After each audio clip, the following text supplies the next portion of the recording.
Mike, first of all, congratulations to you for reaching the 400,000 mark on your group. Thank you very much. So now you are, I guess, the third largest group on LinkedIn if we ignore the groups owned by LinkedIn themselves. That's correct. Okay, well, that's certainly an incredible achievement. So, Mike, one of the things that I really want to get past before we get into any detailed conversations is the idea that some people have expressed, and I don't know if you've come across that one, but often people say, well, LinkedIn has become more like a sort of white pages. It's just a group of people. You have access to a group of people who might or might not even be listening. And so what's the big deal in creating a LinkedIn group? So I wanted to understand from you, what's the true value of owning a LinkedIn group for businesses moving forward? Well, I mean, there are a number of advantages, for a company. Certainly, if they have an audience that is very specific to, their market, then LinkedIn is, I think, the best way to reach a professional audience. People use LinkedIn for finding employees, for finding jobs, for, learning all sorts of new information. And it is by far the most professional of all the social networks out there. Basically, I would say it is indispensable. Really? Okay. So if that's the case, from what I understand, that if we have something very specific, very clear-cut as a value proposition to a group of people or a community where we can truly add value, then people will listen. People will be engaging and interacting, and therefore, obviously, that's of incredible value. So does that mean that the size of the LinkedIn group doesn't matter? That's absolutely correct. You can have a very, very small but active and profound network, of people who interact and help each other and offer advice or services. So, for example, it might be in, say, hydro engineering, and it might be a small group of 5,000 people, but, very, very important sharing of information and resources. Or it could be a very large group like mine, where it's really spread across all marketplaces, all niches, all levels of expertise, and everyone gets to participate, and find their own level. So in that case, it sounds to me like the next group of people who say, well, LinkedIn is already saturated, there are so many groups, and you have to be one among the first ones to start a group, and therefore you can't beat social media group by Michael Crosson. It's just huge. Nobody would want to join my group. I cannot grow my group. Is that true? Well, there is some truth to that, but I'll tell you the key to running a successful group, whether it's small or big, is moderation. So, for example, in my group, there are over 20 moderators, and we have 20 subgroups that are aimed at different specific markets, like social media and politics, social media and healthcare, social media and construction even. So it's all about how the group moderator and, the other moderators keep out spammers, number one. That's a group killer if you don't, be very diligent about keeping those people out, and also controlling the conversations to a certain extent so that you don't have these flaming wars, between several hot-headed people, and then also moderating, bringing in new subjects, new topics, keeping conversations alive and current and relevant. Those are all very important parts to making a group successful. So fundamentally, your value add as a group owner, not yours per se, but any person's value add as a group owner, is the ability to moderate a like-minded group of people And if you do that effectively, that's the value you're adding. And furthermore, you're saying that Ford Model T is out there and is successful, but there's plenty of scope for other groups to come up and create specific value for specific groups of people. Absolutely. And you have to remember that, things change in this business pretty fast in terms of new developments. And so, there will be groups that will, come onto the scene and blow past everyone else's benchmarks because they happen to hit the right subject at the right time, and they understand how to build a group and run it successfully. I think you've said it really, really clearly, but before anybody misses that, right subject at the right time, because that's almost like a tide, and if you park your boat on the tide, with the tide, it'll sail. And so look for the opportunities, and that's how groups can be created, because everybody might be looking for that. And while you will never become as big as the first groups, you might still be able to create as much as of a value for your group if you engage it in that manner. That's correct. Let's say, for example, Pinterest has come out of the blue to become not number 3, but number 2 in terms of consumer interest. And, they've surpassed Twitter in terms of their audience reach and interaction. And, no one saw that coming a year ago. So right. It's absolutely possible. So in a sense, it often happens with many entrepreneurs or would-be entrepreneurs that they're constantly looking at the back view mirror. But back view mirror will not guide you correctly in this case because you're already possibly late in the game. And even if you're not, you need to look for the newer opportunities. And this is nothing new. It's not an advice that somebody is giving which is out of the world, but it just so happens that people need to hear that very, very often, that, look forward, not backwards. You can't say looking backwards that, there's a first mover advantage and I'm done. That's not true. So that's good to hear. Now, I want to ask you something else. Now, you've grown over a period of time and you've become big, and so your approach to growth fundamentally is to continue to provide value and people will join automatically. I suspect you do not do any marketing activities directly aiming towards growing the group. Well, no, that's not correct, and it's very important that you do use marketing and other venues to help grow the group. So SEO is a very important thing. So, for example, in my group, we are an open group on LinkedIn as opposed to a closed group. And that open group means that it is indexed by search engines. And because we have over, I think it's about 1,900 different conversations that are started daily, and we get, tons and tons of responses to those conversations, that becomes indexed by the search engines and drives traffic. The same thing within LinkedIn. If people search for social media, they're going to find my group first. In addition to that, we also have a website, which is called Social Mediapolis, and I'll spell that because it's a little bit different than you think. It's www.socialmediopolis.com, socialmediapolis.com. Okay. Now, that's very important because one of the things that we can do on Social Mediapolis is to use HTML and share files and resources and have private community interaction where people can talk one-to-one with each other, which is very difficult to do on LinkedIn. You can't do the file sharing. It doesn't allow HTML. You can only do one-to-one on LinkedIn if you're a preferred member and you pay, and even then you're limited.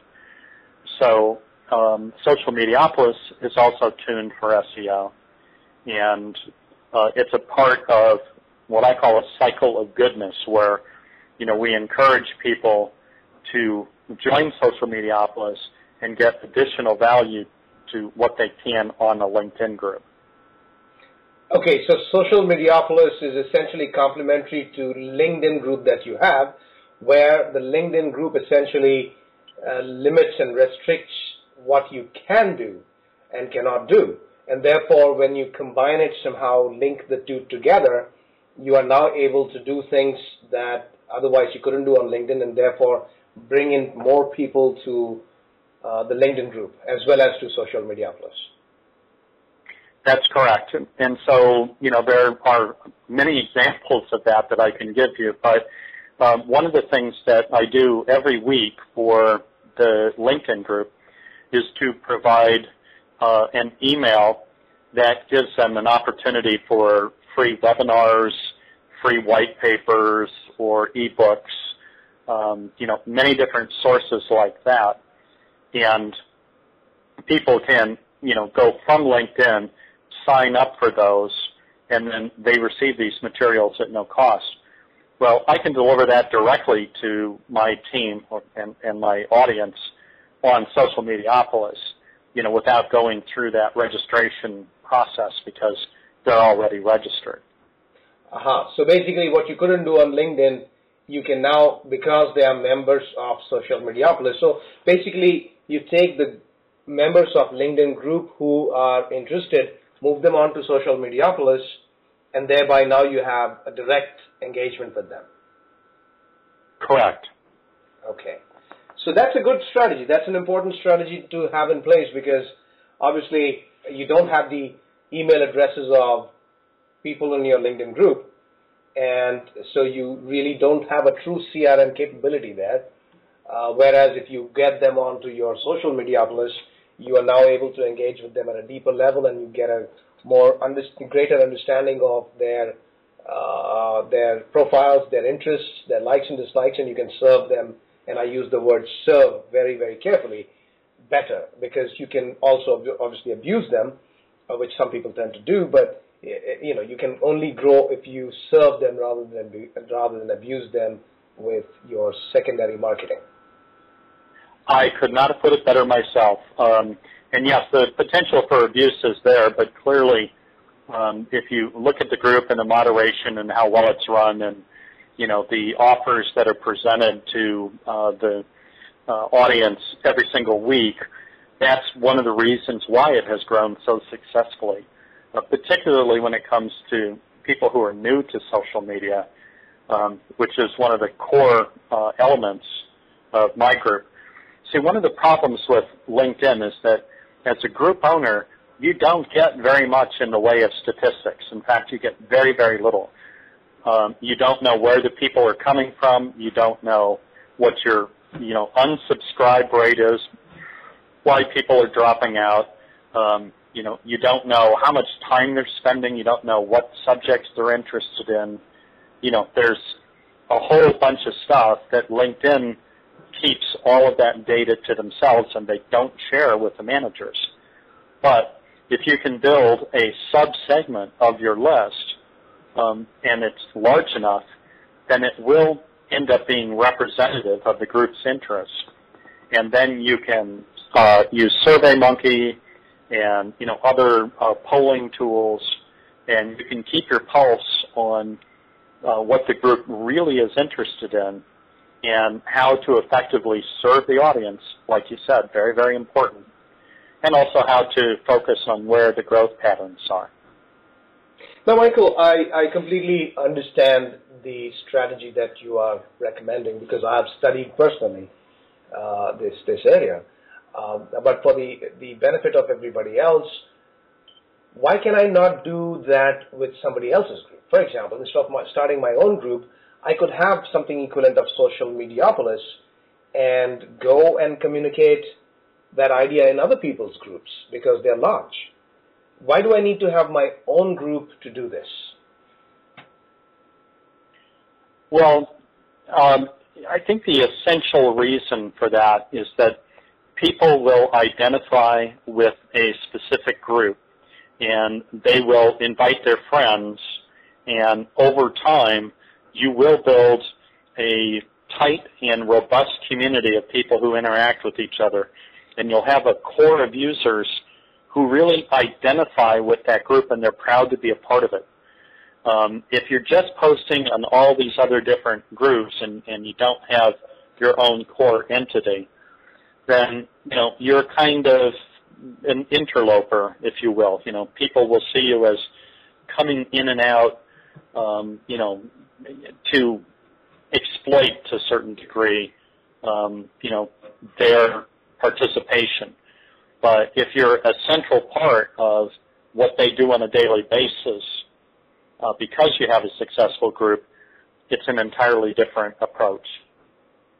Understood. I think agreed. I mean, there is a brand name, and when you send out an email, those who are core group of your members, they would probably pay attention to what you say, and so clearly understandable. Now, you mentioned that you've got white papers and workshops and others that you would offer through Social Mediopolis to your group, and thereby bring them on to your group. Now, do you have to create that material yourself? Because that's a whole lot of extra work. And I'm trying to figure out what might be somebody's monetization model, those who want to create such groups. And there are certainly multiple reasons that multiple people might want to do that. But in your case, for instance, I understand that this is your line of business. You're fully focused and give all your attention to the LinkedIn group. It's that demanding. So how do you monetize it, and what kind of white papers and other things that you produce? Well, first of all, it's technically against LinkedIn's rules to directly monetize the group. I know some moderators do that, but that's one of the other reasons for having Social Mediopolis. I spend a lot of time finding companies who have good marketing materials, good ebooks and resources and webinars, and I promote that onto the group because these are free resources for the group. That's very, very valuable to them. On the Social Mediopolis side, I can use that to sell a sponsorship within Social Mediopolis itself. And so, it is part of the strategy. But there are other groups who have different focuses. For example, there's one fellow who has a larger group than mine, and so it wouldn't be hard to figure out which one. I know Oliver well. Yeah, and his business model is very interesting. What he does is he approaches companies that don't have LinkedIn groups, and he builds a LinkedIn group for them. And he will charge them for every new member that joins the LinkedIn group. And the funny thing is that these companies will actually give him their own employee list or their own customer list that he then uses to build that group, and then they pay him for that. And it's kind of backwards if you ask me, but he's very successful with it. And, it's basically because these companies, and there's some significant sized companies, just don't have the additional resources in their marketing group to run and moderate a LinkedIn group. So they essentially outsource it to him. Right, and people can figure out various ways to monetize because obviously, ultimately, you're working and you're putting the effort somewhere or the other that has to generate revenue in some form, directly or indirectly, to allow you to run the group. So that's understandable as long as we are doing things legally and ethically. So I think, and that remains to be seen for everybody what people do. But I find that interesting. Yeah. So now, what is more interesting? Yeah, go ahead. Sorry. What is more interesting is that LinkedIn could be earning a lot more money than they currently are by working with group owners to offer new products, new services, new venues that would actually expand LinkedIn and make groups more functional and make money if they were willing to share that with the group owners. But the way they are currently set up, they are hamstringing themselves, and they don't do that. And I can see that personally, and I can talk to people and you at great length on that one because, I think people spend so much time on Facebook, not just because it's, the photo capabilities and so on and so forth, but Facebook has inherently created itself such that it's a medium where people can spend time and engage and interact. Whereas when you go to LinkedIn, it is limiting group owners and others in so many different ways that most people are joining LinkedIn and then let it be. They're not engaging themselves with LinkedIn. And I think LinkedIn has tied people's hands in so many different ways. And I'm not in any way right now an expert of any sort to be able to comment whether that's a good strategy on LinkedIn's part or not. But at least that's a fact, that it is tied hands of LinkedIn group owners and LinkedIn members in multitude of ways. Yes. Well, right now, LinkedIn's primary strategy, and there's just an article in Forbes about it, is focusing on HR and charging HR professionals, for searching and being able to look for new candidates. Likewise, they're also charging users to get extended services, like the ability to contact different people, and you have to have a premium membership. I think that is completely wrong. I think that, they are putting the cart before the horse, so to speak, and, that's going to slow the whole process down. If they made those services free, they can charge for the HR people to use it as, a resume service. But charging the user, I think, is absolutely the wrong way to go, and putting limits on users and on the group managers is absolutely hindering their progress. I completely agree with you. I don't know what the strategy should exactly be, but I know that LinkedIn is conservative in its approach, and that's not the most helpful from a growth perspective and a value perspective. Facebook has done a much better job there. But, that's another discussion. I wanted to get back to one last question with you, Michael. For new people to start a group, because of the way it is structured, you cannot be seen on top. It's like, on Google you can do SEO and therefore be found, but it is hard to be found on LinkedIn if you're a new group unless you've got enough members, and so the snowball effect is there. How does one create a new group from your point of view and grow it? What are the three most important things that they should do besides, being a good moderator? Well, first of all, what they have to do is identify the community leaders on other groups and, basically recruit those people to become active in their own community. That's number one. And then number two, they have to be able to provide these value-added things like white papers or webinars or whatever. But they have to provide information that really is valuable, that people appreciate enough that they will share. And if they share, the group will grow. And the third is that they need to have a point of view of, one particular flavor or another. So, for example, in my group, the point of view is that social media is going to become omnipresent in everything, every facet of our lives. I believe that. I see it happening. I saw that happening 4 years ago when I started the group, and I have continually brought new content and that perspective to the group so that as it grows and has grown, that people will say, well, you know what, he's right. This is going to permeate my life and affect everything I do, not just my job, but, when I go shopping or, if I need to get my car repaired and I need to find a good mechanic, on every aspect, social media has embedded itself as a highly useful tool.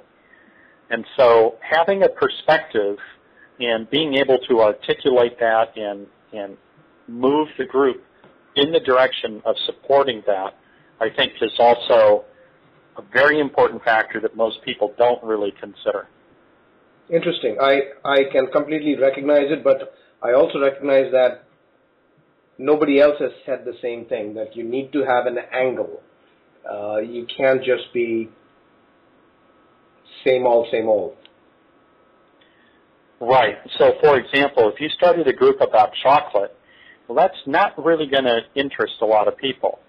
But if you have a group that talks about, unique ways to use chocolate to enhance all kinds of cooking, for example, reduce chocolate, in an omelet for breakfast, for example, that's going to get someone's interest. It's like, wow, I never thought about using chocolate as a base ingredient for a breakfast item. And in fact, it can be used that way. So that's kind of just an off-the-wall example. No, it is indeed a good example. It's called, when you have core value, look at all the cars. I mean, there is a core value proposition that it takes you from place A to place B. But then that doesn't differentiate any car from the other. Yet that's the core value proposition. That Ford Model T was one such car. And then upon that is built a whole slew of complexities that allow you to differentiate yourself from the others and carve a greater niche, create a greater value proposition for everybody. So I get it. I mean, it doesn't have to be a chocolate omelet. Somebody might like it, actually. I think it's a good idea. My kids certainly would like that, but I don't know about others. So I think the approach is right to start thinking. If you're going to create a group on entrepreneurship, well, there's already startups. What is it called? Startup by HubSpot. But you got to come back and say, well, what else can I say here about entrepreneurship that is going to make a difference? That people say, well, wait a sec, I want to listen to that one. Right. So I understand that.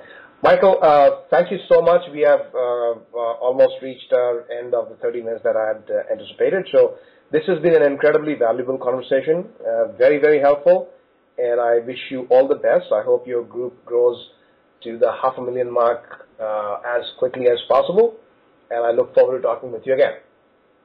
Well, thank you very much. I appreciate it, Nick.